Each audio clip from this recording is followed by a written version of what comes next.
다들 금요일 날 이렇게 일찍 들어와 주시고 다들 착한 분들이시네요. 사실 오늘 주제는 이제 공지를 보셨겠지만 사실은 암을 이기는 PM 공식이라는 주제로 강의 준비했습니다. 사실 오랫동안 강의를 했지만 이렇게 이제 질환을 하나를 타겟으로 놓고 강의를 하는 데는 굉장히 조심스러운 부분이 많아서 여태까지 이제 조금 피했던 주제였는데 음, 요즘에는 사실은 조금 전달드렸으면 하는 내용이 있고 생각보다 모르시는 분들도 계셔서 사실은 오늘은 조금 소개시켜 드리고 싶은 임상 결과와 그리고 PM 제품에 대해서 이야기를 해 나가려고 합니다. 이게 지금 사진에서 보이는 게 2022년도에 그 국가암 그 등록 통계청에서 나온 통계 자료인데요. 보고 너무 깜짝 놀랐습니다. 지금 기대 수명까지 생존할 때 암 발생 확률이 남자는 5명 중에 2명, 그리고 여자는 무려 3명 중에 1명은 암의 발생할 수 있는 여지가 굉장히 가능성이 크다고 합니다. 그러니까 예전에는 제가 막 중학교, 고등학교 예전에는 드라마에서 암 그러면 정말 과광, 정말 너무 놀라운 병이고 막 사람들이 암에 걸리면 정말 뭐 너무 드문 병이어서 왜 내게 이런 일이 하는데 요즘에는 생각보다 너무 흔해서 한 집 건너 한 집에 사실 암 환자나 암 보호자나 암과 관련된 분들이 굉장히 많을 정도로 약간 흔한 질환이 되어졌죠. 하지만 그래도 여전히 일상생활에 굉장히 타격이 심하고 또 사망률 또한 사실은 여전히 굉장히 높은 질환 중에 하나입니다. 제가 이제 2018년도에 PM을 접하고 그리고 그때 제일 처음 들어온 제품이 액티바이저였는데요. 그때 처음에 액티바이저를 드시고서 암에서 좋은 효과를 보시고 그 주변에 있는 분들이 굉장히 많이 PM으로 들어온 사례를 많이 봤고 그래서 그분들이 섭취한 방식으로 저도 다른 저에게 문의하시는 암 환자들한테 전달드리고 그분들이 효과 보시는 걸 지켜보면서 사실은 PM이 암 환자들에게는 굉장히 큰 도움이 된다는 확신은 있었습니다. 하지만 몇몇 분들은 제가 제품에 대해서 이제 소개를 드리고 섭취에 대해서 안내를 드리면 이제 주치의 선생님한테 가셔서 이거 먹어도 될까요? 하고 물어보세요. 사실은 걱정되고 두렵잖아요. 모르는 제품이니까. 근데 어떤 몇몇 의사 선생님들은 건강보조제는 사실은 아무것도 먹지 말라고 하는 얘기를 들으시고 먹을 수가 없습니다라고 돌아오시는 분들을 보고 굉장히 무기력하고 또 그분들을 설득함에 있어서 내가 의사 선생님들의 권위에 사실은 도전하기가 참 힘들다는 그런 마음을 많이 느꼈었습니다. 그랬는데 작년에 사실은 한 임상 결과가 나왔고, 저도 이제는 그런 이야기를 하시는 분들께 이런 결과가 있고, 이렇게 좋아지는데 안 먹을 이유가 뭐냐라고 말씀을 드릴 수 있는 계기가 생겼어요. 그러면서 주변에 조금 적극적으로 이야기를 하고 다녔는데, 여전히 사실은 이런 소식을 모르시고 계시는 분들이 있고, 의구심을 갖고 두려워하시는 분들이 계셔서 오늘은 그 연구를 중심으로 강의를 진행을 하려고 합니다. 바로 배석철 교수님이시고요. 그 충북대학교 의과대학 석자 교수님이세요. 그러니까 이분 같은 경우는 사실은 양력을 보시면 서울대학교에서 약학 쪽으로 전공을 박사학위까지 받으시고 암 연구에 거의 35년 이상을 매진하셨던 분이신데요. 가장 인정받으시고 사실은 했던 때는 바로 세계 최초로 암 억제 유전자인 렁스3를 발견하시고 학회에 보고하셨을 때입니다. 그리고 그 이후에 비타민 B3가 렁스3를 활발하게 활동시켜서 암 억제 기전을 발견하시고 그리고 임상까지 성공하셔서 2024년에 논문에 등재가 됐는데요. 바로 더 뉴 잉글랜드 저니 오브 더 메디슨이라는 저널이에요. 근데 여기는 투고 규정이 굉장히 까다롭다고 합니다. 그러니까 일반적으로 기존에 있는 연구에서 조금 업그레이드 되어 있는 내용으로는 사실은 여기에 올릴 수가 없고요. 굉장히 획기적이고 그리고 중차대한 연구만 그리고 또한 그 연구가 임상으로 확인된 내용만 올릴 수 있는 저널입니다. 그러니까 그만큼 우리나라에서는 배서철 교수님이 2024년도에 처음으로 이 저널에 등록됐다고 해요. 그만큼 권위 있고 확실한 내용이라고 여러분들이 그게 제가 믿어도 된다고 생각합니다. 그래서 이분의 이제 여태까지의 암에 대한 연구가 인정받아서 사실은 10년간 비타민 B3의 임상 연구를 또 진행하셨는데 우리나라 국가보조금에서 그 과학기술부에서 220억 그리고 보건복지부에서 200억을 지원받아서 암 발병 원인을 규명하는 고 그리고 그 이후에는 5년간 임상 시험하는데 치료비로 사용을 하셨습니다. 사실 비타민이라는 게 임상 결과를 확인하기가 사실은 굉장히 쉽지 않은 게 제약회사에 무지막지한 큰 돈이 들어가죠. 몇백억 이상 또는 몇천억 이상의 비용이 들어가는 게 바로 연구와 임상인데요. 그럼에도 불구하고 사실은 일반적인 비타민이나 이런 영양소들은 특허가 되거나 한 기업이 그 연구를 보전받고 거기에서 그 이상의 큰 수익을 볼 수가 없기 때문에 임상이나 연구가 일반의 다른 약물에 비해서는 사실은 많지 않고 그래서 그런 거를 확인하고 이제 과학적으로 증명해내기가 어려운 게 사실은 사실입니다. 그럼에 있어서 이번 이제 이 배석철 교수님의 연구는 더 반갑고 사실은 하나의 약간 기적처럼 느껴졌어요. 네? 잠시만요. 자, 그러면 배석철 교수님의 5년간의 임상 연구를 잠깐 소개를 해드리면 바로 비타민 B3의 폐암 치료 효과 임상 시험이었습니다. 그러니까 옆에서 보시면 그 폐암 4기 환자 110명을 대상으로 했고요. 55명씩 두 그룹으로 나눠서 한 그룹은 그 표적 항암제만 단독으로 치료했고 한 그룹은 표적 항암제와 함께 그 경구역, 즉 먹는 비타민 B3 하루에 1g씩 투여하면서 같이 경과를 지켜봤습니다. 그랬을 때 그 나온 결과가 그 과정이 바로 오른쪽에 있는 표인데요. 여기서 표를 어떻게 이해하시냐면 오른쪽에 그 세로축은 생존율이라고 생각하시면 돼요. 그러니까 살아있으신 거죠. 그리고 가로축은 바로 임상 기간입니다. 이 임상은 총 5년에 걸쳐 진행이 됐거든요. 그래서 임상은 전체적인 임상은 이제 공식적인 임상은 바로 60개월에서 끝났는데 지금까지도 체킹을 하고 계시다고 합니다. 이 표를 한번 살펴보면은 즉 표적 항암제만 단독으로 치료받은 이 빨간색 선과 그리고 표적 항암제와 비타민 B3를 함께 투여받은 바로 이 보라색을 보면 한 1년간은 별로 그렇게 크게 차이는 안 나죠. 생존율에 크게 차이가 없지만 그 이후에는 점차 차이가 나기 시작하면서 지금 표적 항암제와 비타민 B3를 함께 투여받은 이 55명 이 남은 분들은 사실은 48개월 이후에는 사망이 전혀 없었습니다. 즉, 그 이후에는 전이가 한 분도 없고 여태까지 지금까지 잘 계시다는 뜻이죠. 하지만 표적 항암제는 연구가 끝난 60개월 이후에도 사실은 전이가 발견되고 훨씬 사망률과 전이율이 월등히 떨어지는 게 이 표에서도 확인하실 수 있습니다. 그러면 이 연구에 대한 내용을 그 배석철 교수님한테 그 영상으로 직접 한번 들어보셨으면 좋겠습니다. 환자의 평균 수명이 13개월이 증가했습니다. 근데 이제 평균 수명 13개월 증가는 이 암 치료 분야에서는 획기적인 거죠. 왜냐하면 보통 이제 표적 치료제를 쓰게 되면은 환자의 평균 수명이 약 1년 정도 증가하거든요. 아무리 최고로 좋은 표적 치료제라고 해도 1년 6개월은 평균 수명 연장의 거의 한계라고 볼 수 있습니다. 아마도 그런 약이 흔치 않을 겁니다. 사기 환자들을 대상으로. 그렇죠. 사기 환자 대상으로 해서. 근데 저희는 표적 치료제 1년에 거기서 플러스 13개월이니까 엄청나게 늘어났어요. 가장 좋은 표적 치료제보다 훨씬 더 좋은 거예요. 비타민 B3를 같이 복용함으로 해서.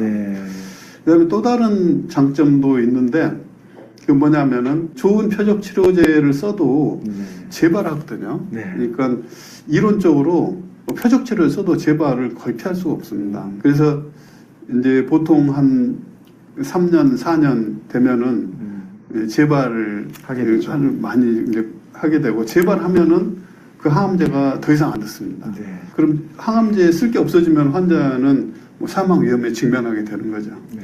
근데 비타민 B3를 주면은 사망 그 위험이 현저하게 감소합니다. 아, 네. 그러니까 5년, 6년 후에도 재발하지 않는 분들이 많아요. 예를 어느 정도냐면은 이 표적 치료제만 쓰면은 90% 이상 재발하거든요. 네.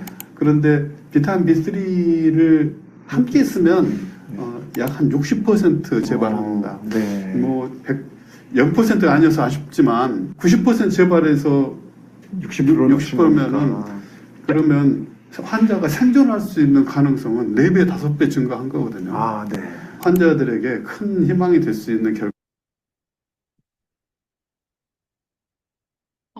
보시면 비타민 B3 함께 사용했을 때 전이 되는 경우, 전이의 비율과 그리고 생존율.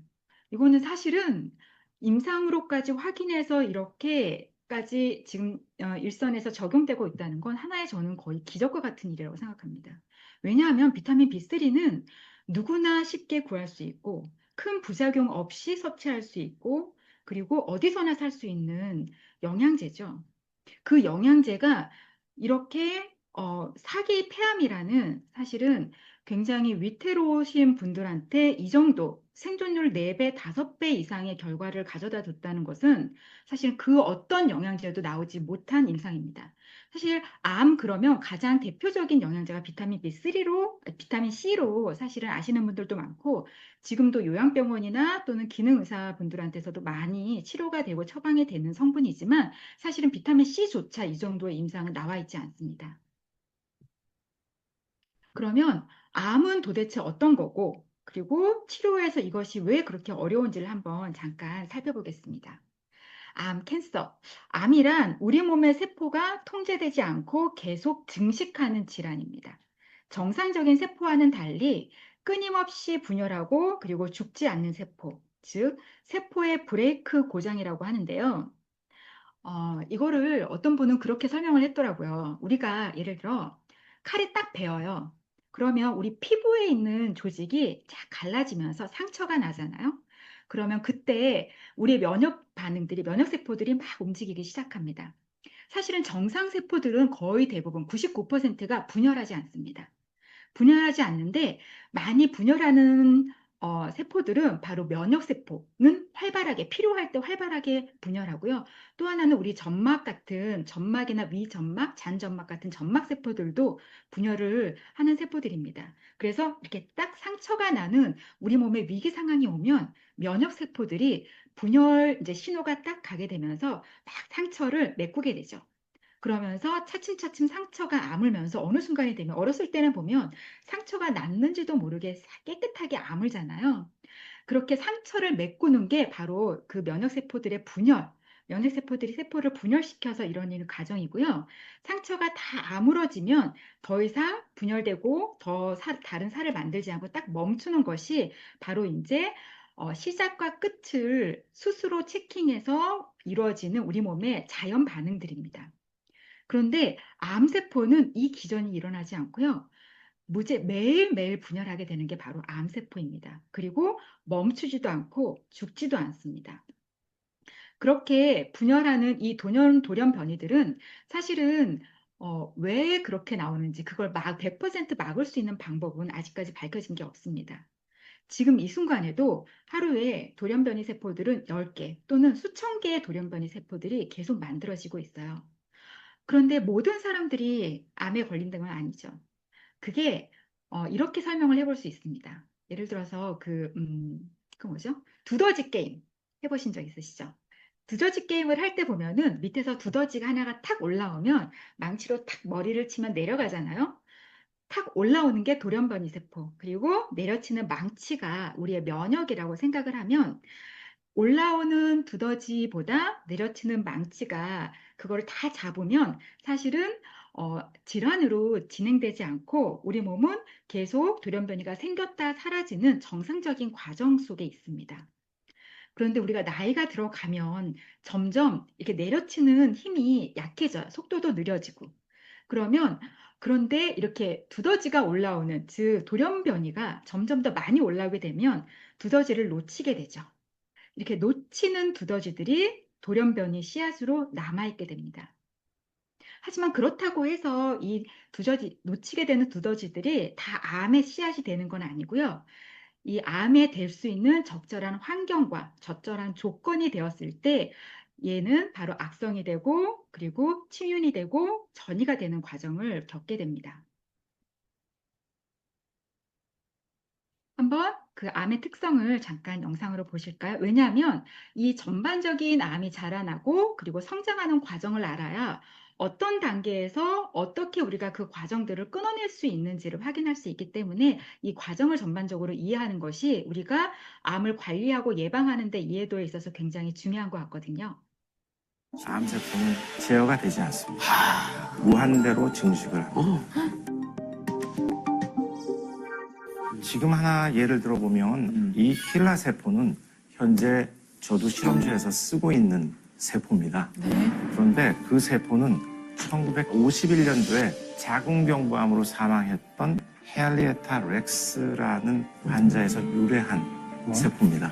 그런데 저 세포가 아직도 증식을 하면서 계속 연구를 위해서 분양되고 분주되고 있습니다. 암에 대한 두 번째 듣는 능력을 가질 수 있다. 암세포는 그 자리에 있지 않고 혈관벽을 뚫고 혈류로 들어가고 혈류를 통해서 온 전신 혈액을 순환하다가 여기가 내가 정착 곳이야 하고 혈관에 다시 부착을 합니다. 그리고 다시 그 혈관을 녹입니다. 혈관 내에 있는 여러 면역 시스템도 피해가면서 다시 전이하려면 사실은 그 처음 자리에 있었을 때하고 전이했을 때는 유전자의 변이가 일어나야 되는 거죠. 이것이 치료를 어렵게 만드는 중요한 이유가 됩니다. 세 번째 특징을 들려면 침습입니다. 습이 뭐예요? 습격 같은 거. 침습. 암세포는 주변 조직으로 스며들어가. 확장성이라는 거예요? 그렇습니다. 스며든다. 암세포는 지금 보신 암의 특징, 무한대로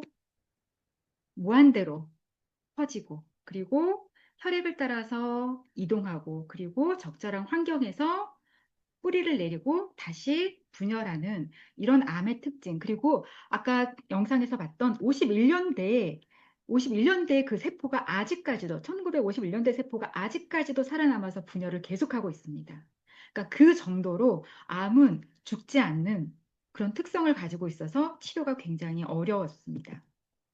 그럼 전반적인 암의 과정에서 지금 이제 연구자들이 어떤 식으로 이제 치료를 접근하를 보면 우선은 처음에 생긴 이 우리가 이제 놓친 두더지가 뿌리에 씨앗을 내린 암은 사실은 대부분 휴면암입니다. 즉 분열하지 않고 조용히 잠들어 있는 암들은 사실 우리가 양성암, 그래서 크게 위험하지 않는 암이고 많은 사람들이 사실은 용종의 형태로 많이 가지고 계시죠.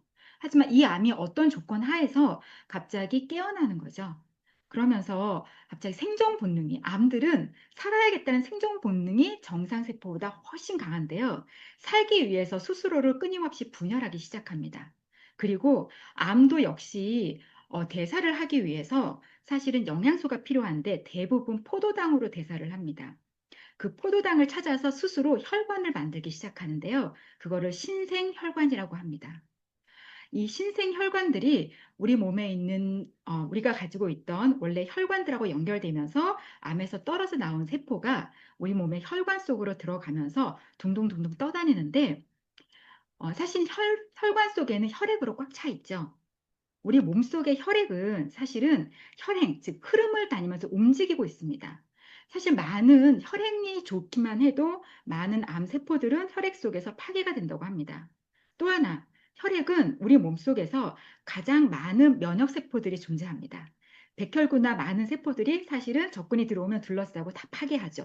그래서 암세포도 우리의 면역세포가 활발한 혈액 내에서는 사실은 존재하지 못하고 거기서 파괴가 됩니다. 그러니까 악성암도 사실은 그게 존재하기 위해서 무수히 많은 가능성을 뚫고 자리 잡는 거죠. 어찌어찌 이 면역 기전까지 다 통과한 암세포가 혈액을 뚫고 혈관을 뚫고 어떤 조직에 딱 자리를 잡았다 해도 사실은 이 암세포가 거기에서 자리를 잡고 분열하고 악성을 키우기 위해서는 그 조건, 즉 환경이 맞아야 됩니다.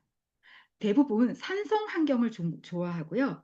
그 환경이 좋지가 않으면 그 자리에서도 사실은 파괴가 되거나 분열하지 못하고 멈추어 있게 됩니다. 그래서 의사 지금 암에 대해서 치료에 대해서는 사실은 돌연변이 유전자가 더 이상 잦게 하는 돌연변이 유전자를 멈추게 하는 기전과 또 하나는 신생혈관 혈액 내에서 면역 세포가 사실은 이 암 씨앗들을 잡게 하는 기전 또 하나는 전반적인 환경 자체가 암의 씨앗이 자라지 못하게 하는 기전. 이런 식으로 연구들이 각각 진행이 되고 좋은 결과들이 나오면 바로 치료에 접목이 되고 있습니다.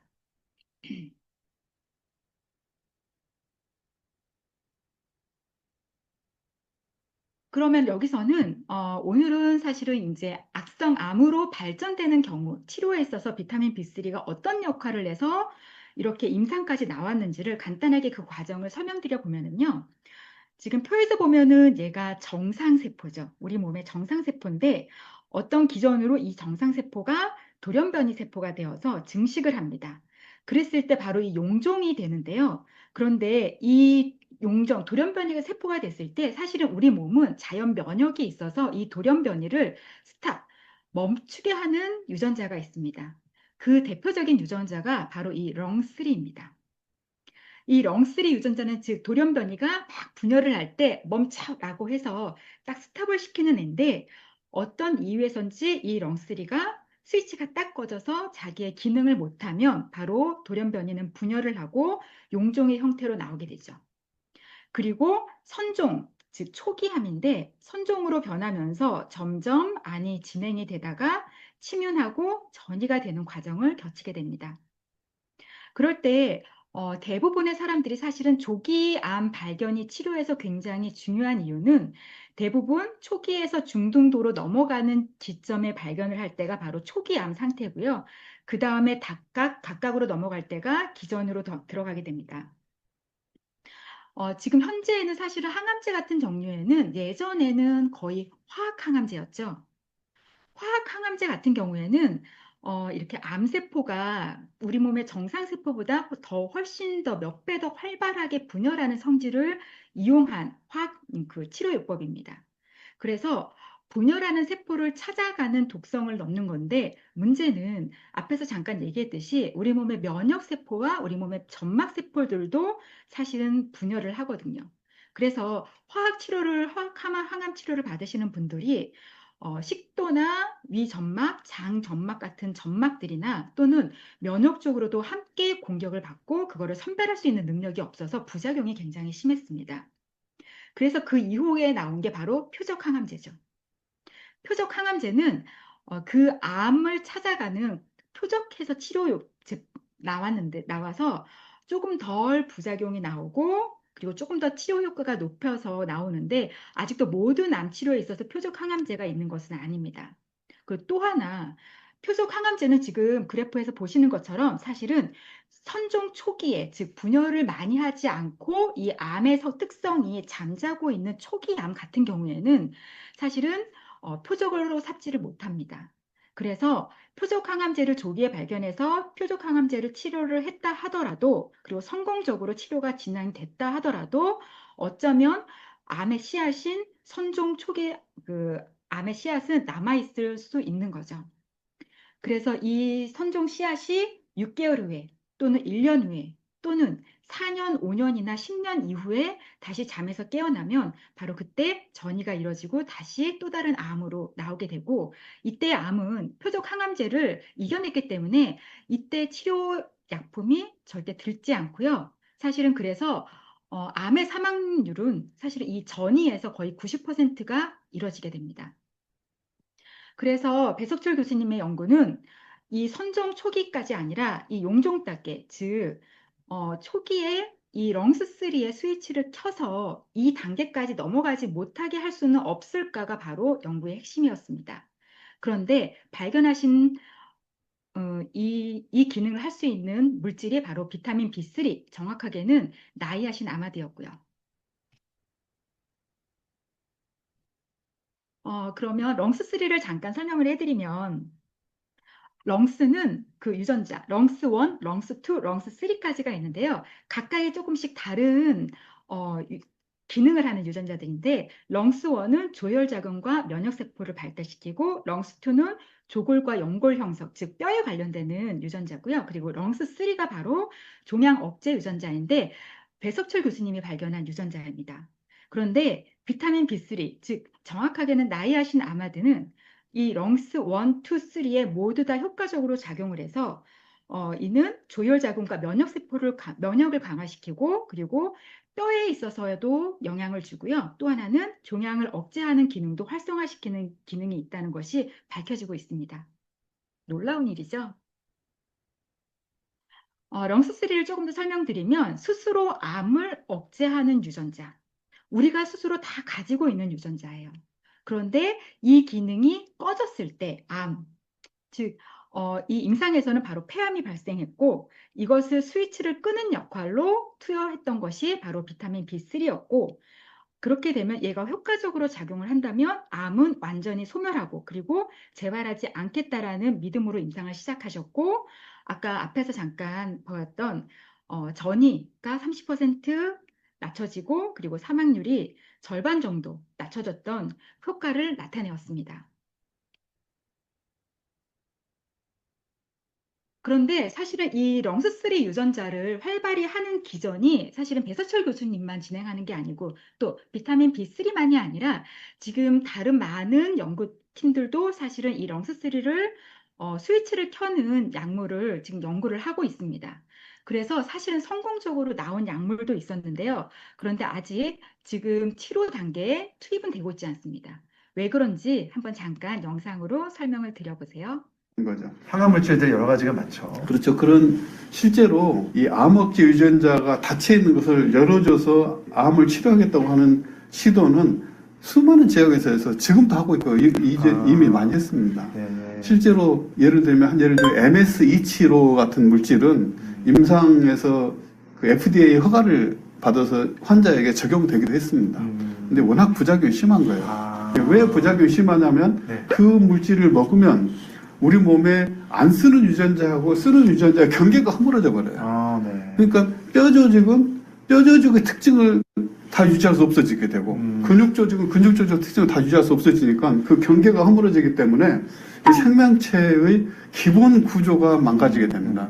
그래서 사람이 암으로 죽기 전에 그 약물이 가진 세포 조직 특이성을 잃어버리고 그래서 그 부작용 때문에 죽게 되는 거죠. 그러면 B3는 네. 어떻게 그렇게 부작용 없이 딱 적절하게 그것을 열어주느냐, 렁스3를 열어주느냐, 그렇죠. 거기에 대한 건 좀 설명해 주시죠. 근데 뭐 사실은 네. 이 생명의 신비에 의한 결과라고 봐야죠. 근데 네. 이제 그걸 우리가 과학적으로 설명을 하면은 예를 들면 아까 말씀드린 MS275 같은 그 후생 유전학적 컨트롤 이거 사람이 만든 거고요. 네.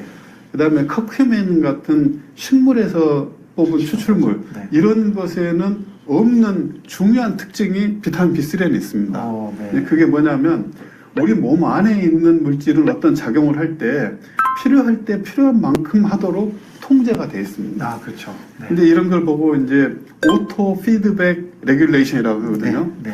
그러니까 자동 대먹임 조절, 뭐 네. 이렇게 번역은 이렇게 하는데 네. 좋은 번역인지 잘 모르겠습니다. 어쨌든 오토 피드백 레귤레이션을 통해서 이게 과도하면 스스로 자기를 억제해요. 그래서 부족하면은 촉진시키고 과도하면 억제시켜서 적절한 균형을 이룰 수 있도록 하는 메커니즘이 우리 몸 안에 있습니다. 네. 이거는 우리 몸에 원래 사용하고 있던 물질에만 가능한 겁니다. 그러니까 B3에만 그게 가능한 거군요. B3만 가능하죠. 설명을 들으셨듯이 사실은 이 암 돌연 변이를 억제하는 렁3에 대한 연구는 활발하지만 사실은 부작용 없이 사실은 이렇게 적용할 수 있는 지금까지 찾는 유일한 물질이 바로 비타민 B3 나이아신 아마드였습니다. 지금 얘기했던 대로 치료제라는 게 아무리 치료 효과가 좋아도 사실은 그 이상의 부작용이 있을 때는 적용할 수가 없죠. 또 하나 그 백혈병 치료제도 사실은 한번 만들어졌었는데 지금 사용하지 못하고 폐기되었던 이유는 너무 비싸기 때문입니다. 그 치료제가 한 번이면 사실은 치료를 할 수 있는데 그 한 번의 비용이 47억이라고 합니다.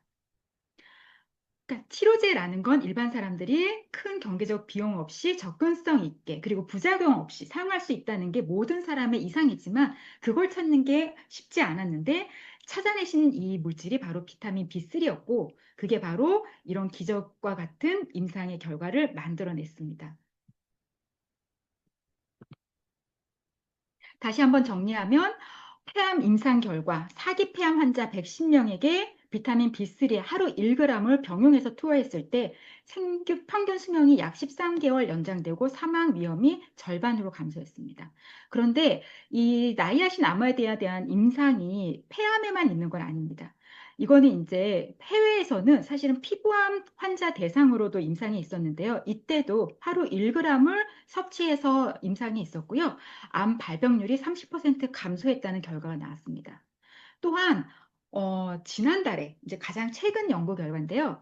뇌종양의 잠재적 치료제로 나이아신 아마드를 임상하는 연구가 캐나다에 있었고 굉장히 성공적인 결과를 맞아서 사실은 캐나다 뉴스에까지 나왔었습니다.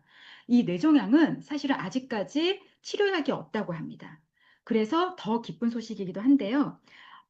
캐나다 뉴스 잠깐 소식 듣고 넘어갈까요?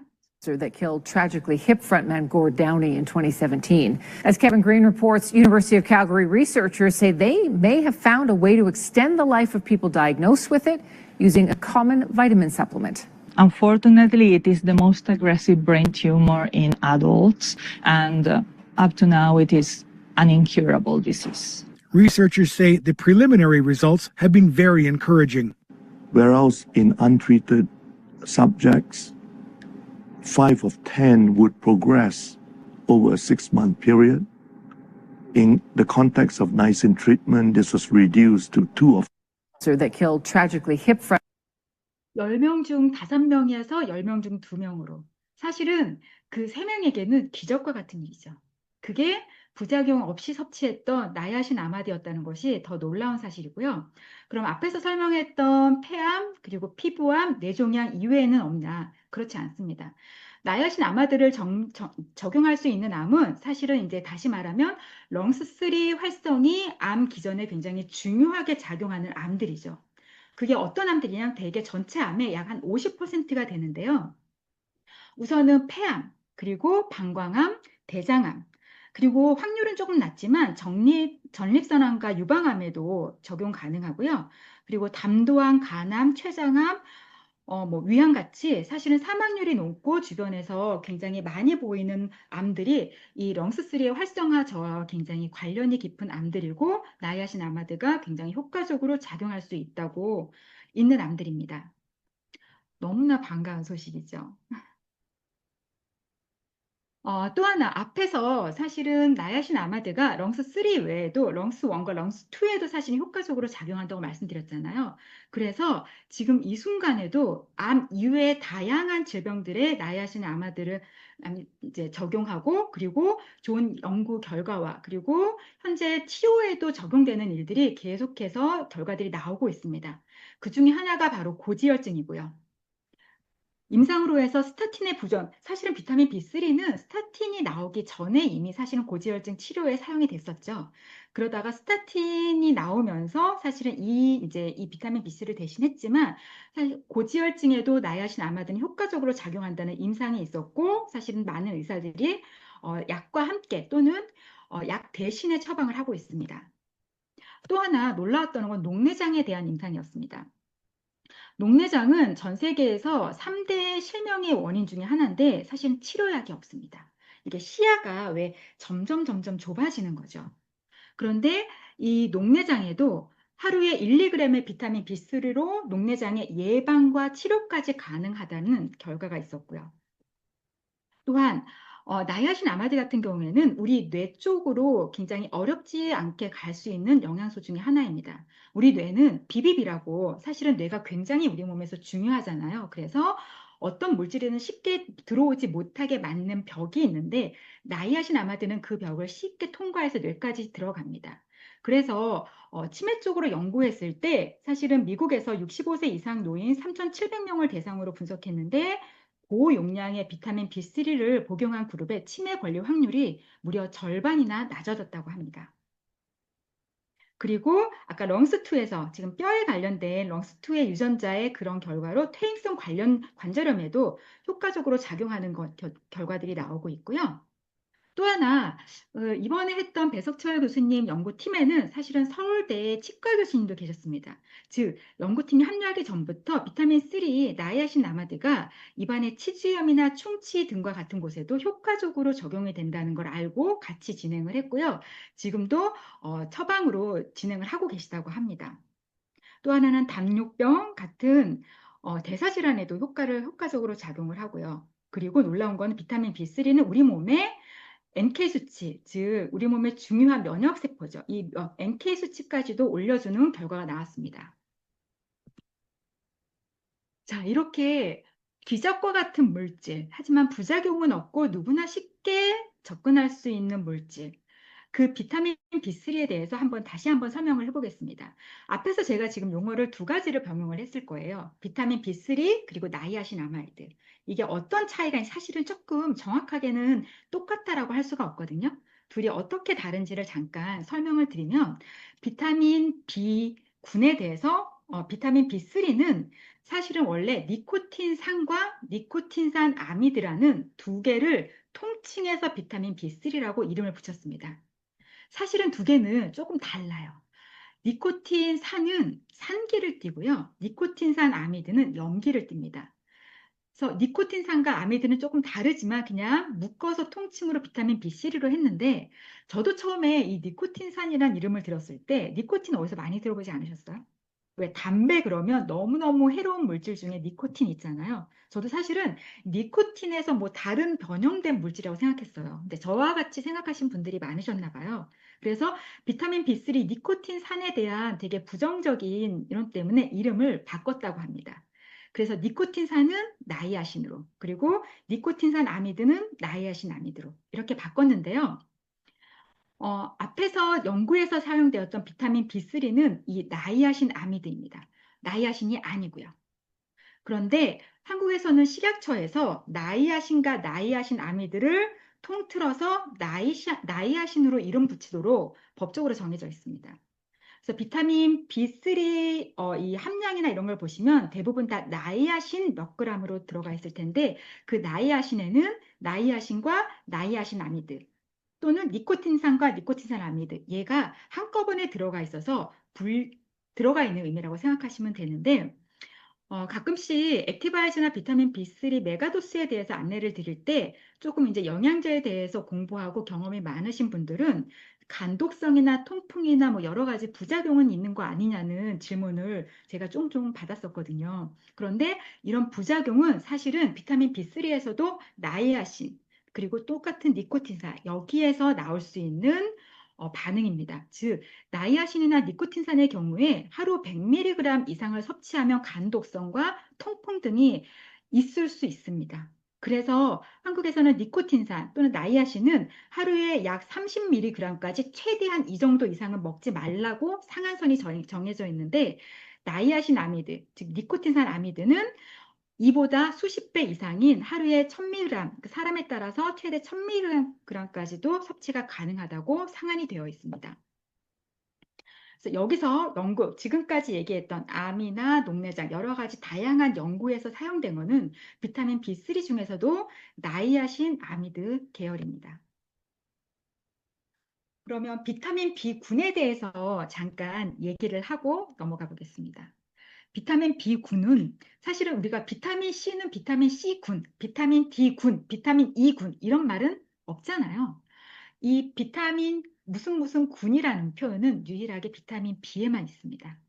즉 비타민 B는 어떻게 이름 붙여졌냐면 사실 우리 몸에서 에너지 대사에 관련되는 이 영양소들을 모아서 비타민 B군이라고 이름 붙였습니다. 즉 다시 말해서 비타민 B군은 우리 몸의 에너지 대사에 관련되는 공통적인 특성을 가진 영양소들을 모은 거고요.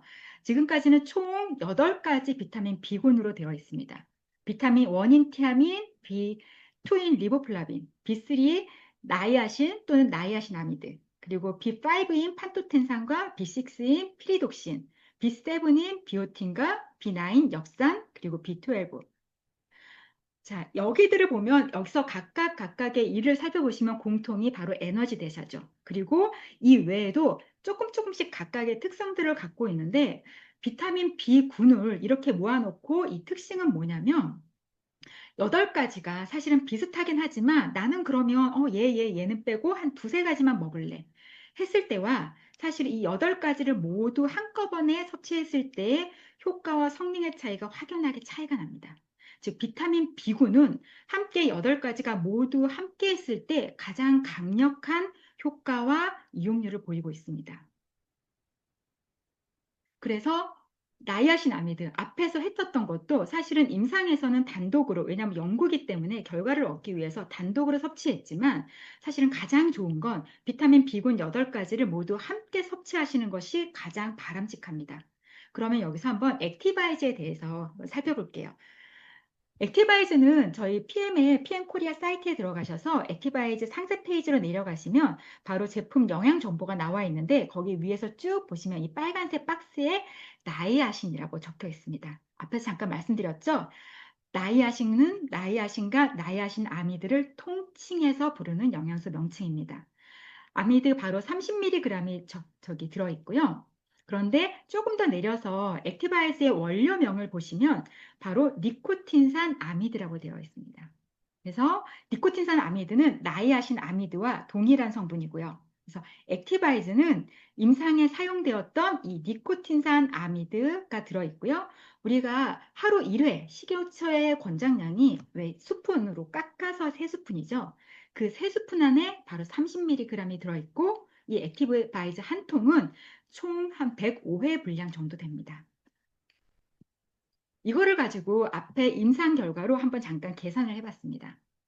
액티바이즈 한 통 안에 있는 나이아신 아미드는 총 3,150mg이 됩니다.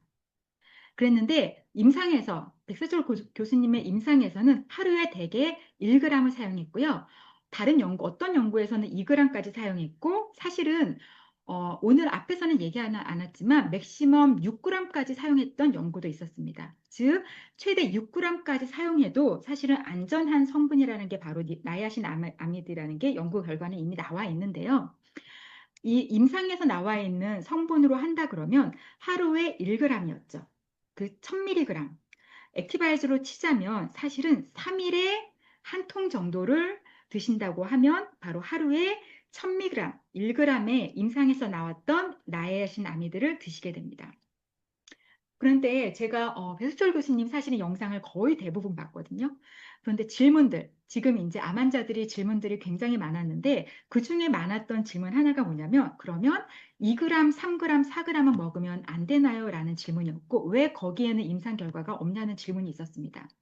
거기에 대한 답변은 사실은 1g으로 통일했던 이유는 동물 실험에서 그게 유효적인 성분이었고 그거를 사람에 적용한 용량이 바로 1g이었습니다.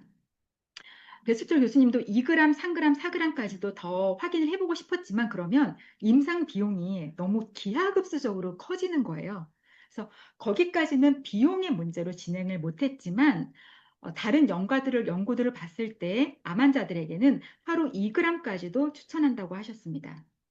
그래서 나의 상태에 따라서 1g에서 또는 2g 그리고 맥시멈으로는 3g인데 안전하게는 지금 연구 결과로는 1g에서 2g까지만 추천하시더라고요.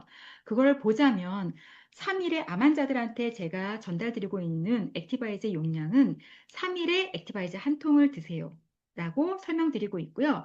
조금 더 강력하고 빠른 치료를 원하시는 분들은 사실은 최대 맥시멈 하루에 한 통까지 드셔도 됩니다 라고 말씀을 드리고 있습니다. 사실 이거는 그러니까 본인의 컨디션과 본인의 드실 수 있는 이거에 따라서 적절한 이 안에서 용량을 찾아가시라고 설명을 드리고 있습니다. 자, 액티바이저를 다시 한번 조금 성분들을 살펴보면요. 액티바이저는 앞에서 말씀드렸던 대로 비타민 B군 8가지가 모두 함께 들어있고요. 이 외에도 사실은 비타민 C와 비트뿌리 추출물, 과라나 해조 추출물, 그리고 강황, 녹차, 생강이 들어있습니다. 즉 비타민 B3의 효과와 함께 항염과 그리고 항암의 효과적인 성분들도 함께 들어있는 게 바로 액티바이즈입니다. 또 하나, PM에서 발표했던 그 연구에서 지금 액티바이즈를 섭취했을 때 우리 체내의 산소 이용률이 이용률이 증가한다는 연구가 있었습니다. 이 산소 이용률은 뭐냐면 우리가 예를 들어서 어떤 약을 먹었을 때 어떤 사람은 효과가 뛰어나지만 어떤 사람은 흡수를 못 시키고 그냥 거의 많은 부분을 밖으로 버려버리는, 즉 이용률에 있어서 개인차들도 굉장히 있잖아요. 산소도 마찬가지입니다. 똑같은 공간 안에 있어도 산소를 흡입하고 그 산소를 세포까지 보내는 능력들이 개인마다 다 차이가 있습니다. 사실은 암은 저산소에서도 살아남을 수 있습니다. 우리 정상세포들은 사실은 어느 정도 일정의 저산소가 되면 죽게 되죠. 그래서 우리 정상세포들은 사실은 저산소증을 견디지를 못합니다. 하지만 암은 저산소에도 사실은 강력하게 살아남습니다. 즉, 저산소가 오히려 암을 키울 수 있는 환경이 되는 거죠. 그런데 액티바이저를 마시면은 우리 몸의 산소 이용률을 굉장히 많이 높이고요. 이런 액티바이저의 효능은 바로 우리 세포들의 기능을 활성화를 시키고 회복력을 높이고 그래서 암이 자라나기 어려운 환경을 만드는데 바로 도움이 됩니다. 전에 한번 이런 연구도 지금 노벨상에서 나왔던 연구도 있었습니다. 즉, 암의 발생 원인은 산소 부족에서도 영향을 미친다라는 말 그대로 산소, 그래서 우리 몸의 산소 혈행과 바로 산소 이용률이 얼마나 암 예방과 치료에 중요한지를 보여주는 바로 결과죠. 또 하나 사실은 여기서 제가 좀 빼뜨렸네요. 이 이외에도 사실은 제가 암 환자들한테 PM에서 가장 중요한 제품이라고 했을 때 액티바이저를 꽂는 이유는 또 하나는 체온입니다. 다들 아시죠? 아침에 공복에 음양탕 한 잔 마시고 액티바이저를 딱 타서 마시면 몸이 따뜻해오잖아요. 어떤 분들은 귀나 코끝이나 뭐 발까지도 다 빨개지기도 합니다. 그래서 몸이 따뜻해지는 게 굉장히 기분 좋은 아침의 시작인데요. 이것처럼 액티바이저는 사실은 공식적인 연구에서도 액티바이저 섭취 후에 우리 몸의 체온이 1도에서 1.5도까지 상승합니다. 그리고 이렇게 상승된 체온은 최대 4시간까지도 유지된다는 연구가 있었습니다. 암이 약한 기전, 즉 암은 저산소에도 살아남는데 사실은 암이 무서워하는 게 뭐냐면 풍부한 산소, 그리고 뜨거운 열입니다. 지금도 기능병원이나 요양병원이나 어떤 병원들에서는 이런 암의 기전을 이용해서 사실은 고압 산소 치료 또는 이제 그 열치료 같은 치료들도 사실은 같이 대체 치료로 진행이 되고 있고 효과를 보시는 분들도 있고요. 하지만 이 치료들은 우리가 매일매일 받을 수가 없죠. 왜냐하면 병원을 찾아가서 고가의 돈을 내고 받아야 되니까. 하지만 액티바이저 한 잔으로 우리 몸의 산소 이용률이 올라가고 그리고 우리 몸의 체온이 올라가고 면역을 올리고 그리고 돌연변이 세포를 억누르는 기전이 활성화된다는 거죠. 그래서 암 환자들에게 액티바이저는 사실은 생명수와 같다고 저는 말씀드립니다.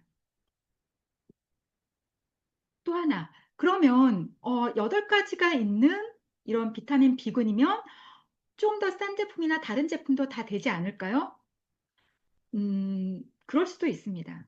그러니까 저는 오로지 액티바이저 하나만이 이 기전에 해당되고 이거에 적용된다고 설명하지는 않습니다. 하지만 제가 확실하게 설명드릴 수 있고 왜 PM인지에 대한 대답이 바로 이 NTC죠.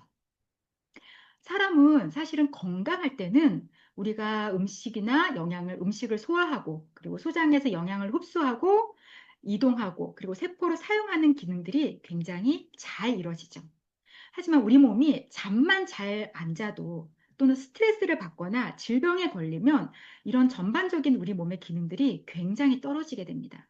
특히 암이라는 굉장히 무서운 상황 내에서는 이런 우리 몸의 소화와 흡수와 이용과 이동과 이용에 있어 기능들은 굉장히 훨씬 더 월등히 떨어지게 되죠.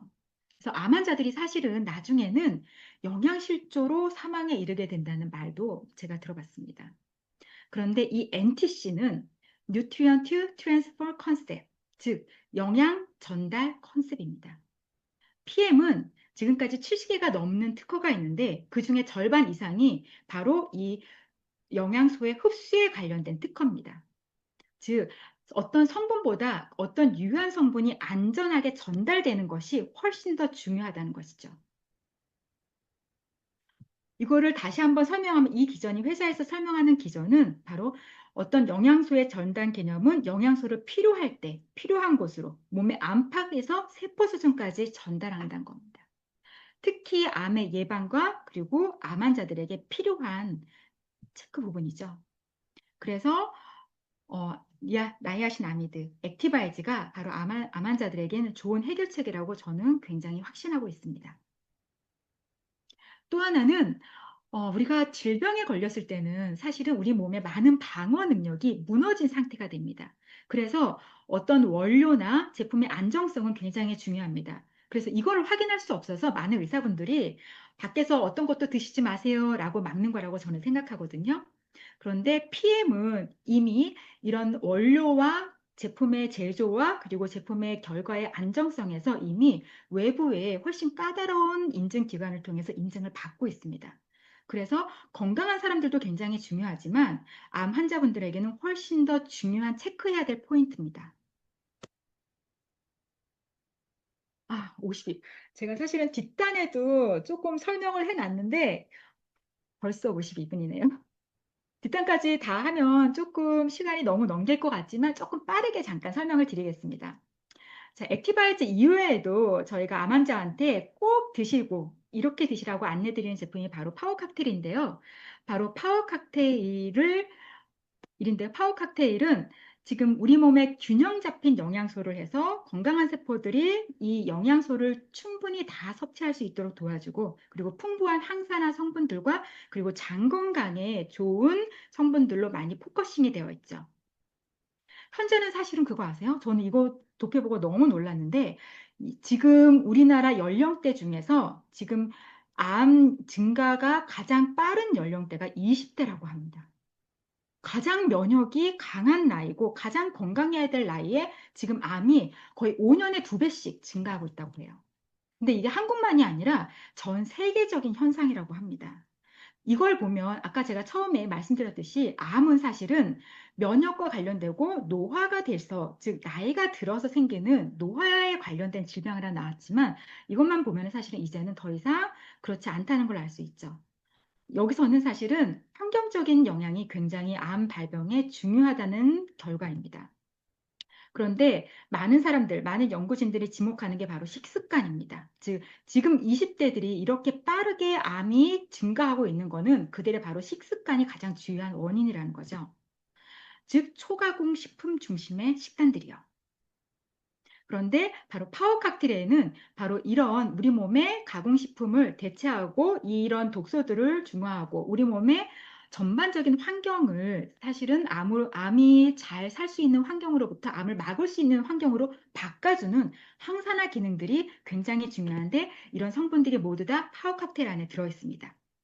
비타민 B군과 포함해서 총 항산화 영양소 4가지가 모두 다 들어있고요. 그리고 장 건강에 좋은 유산균과 식이섬유, 그리고 30가지 이상의 혼합 과일, 야채, 향신료가 들어있는데 중요한 게 암에 딱 걸렸을 때 사실은 바이블 같은 게 바로 이 책입니다.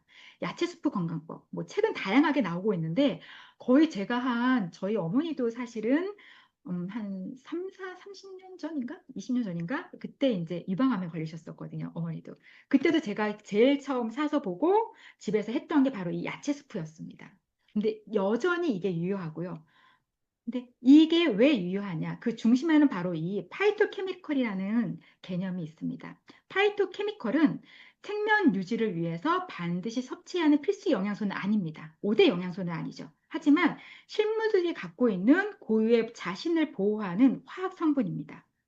그런데 이런 화학 성분들이 사실은 아직도 연구가 되어 있고 다 밝혀지진 않았지만 각각의 굉장히 강력한 효과 효능 등을 가지고 있습니다. 그런데 그것들이 각각의 식품들의 컬러별로 조금씩 다르다고 나와 있고요. 그래서 빨간색, 주황색, 초록색, 보라색, 하얀색에 따라서 각각의 효능이 있지만 공통적인 거를 보시겠어요? 이 모든 파이토케미칼의 공통이 바로 암 예방입니다. 그래서 사실은 암 환자들이 야채, 과일을 잘 드시는 것이, 그래서 이 파이토케미컬을 5가지를 다 함께 매일매일 섭취하는 것이 굉장히 중요하고, 이것을 쉽게 그리고 편안하게 매일매일 꾸준하게 할 수 있는 방법이 바로 파워 칵테일입니다. 장 건강에도 사실은 굉장히 중요한 효과를 줄 수 있는 제품이고요. 그러면 저는 파워 칵테일은 사실은 섭취는 저는 안내를 이렇게 하고 있습니다. 모든 비타민 C 같은 경우에는 한번 섭취했을 때 사실은 그 효과가 우리 몸에서 24시간을 가는 것이 아니라 농도가 섭취하고 나서 한 어느 정도 시간 동안 최고점에 올렸다가 점점 떨어지거든요. 그러니까 대개 4시간에서 6시간, 근데 일반적으로 영양소들이 거의 4시간 정도를 농도를 유지한다고 합니다. 암 환자들은 사실은 암이 자라거나 자리 잡지 못하도록 몸의 환경을 그 항산화 환경으로 꾸준하게 유지하는 게 굉장히 중요한데, 그래서 다 떨어지기 전에 이렇게 계속해서 이런 영양소들을 공급해 주는 게 중요하고요. 그래서 파워 칵테일 같은 경우에는 3시간 내지 늦어도 4시간 사이에는 꼭 한 번씩은 드시라고 말씀을 드립니다. 하지만 그런 파워 칵테일의 강력한 효능으로 사실은 설사라든가 사실은 몸의 기능이 떨어지기 때문에 그렇게 자주 드시거나 매거로 드시는 것을 몸에서 힘들어 하시는 분들이 계시거든요. 그럴 때 제가 안내해 드리는 것이 바로 젤 슈츠입니다. 파워 칵테일만큼은 아니지만 사실은 이 좋은 4가지의 모두 항산화 영양소와 그리고 이 파이토케미컬들을 함유하고 있고요. 아이들도 먹어도 될 정도로 굉장히 순한 제품입니다.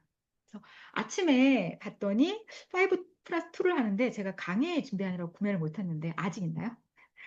사실은 얘 같은 경우는 암 환자들은 중간중간 파워 칵테일과 함께 젤 수치를 함께 드셔주시면 몸의 항산화 성분과 그리고 파이토케미칼 같이 몸의 전반적인 이런 방어막을 유지하는 데 굉장히 도움이 되십니다. 사실 또 하나 미네랄, 앞에서 설명드렸던 사실은 액티바이즈, 나이아신 아마드나 또는 파워 칵테일 같은 경우는 다 비타민 계열이죠. 하지만 비타민은 굉장히 중요하지만 사실은 미량이 약간이라도 미네랄이 부족하면 제대로 활성화가 되지 않습니다. 즉 비타민의 일을 제대로 하게 하는 것이 바로 미네랄이거든요.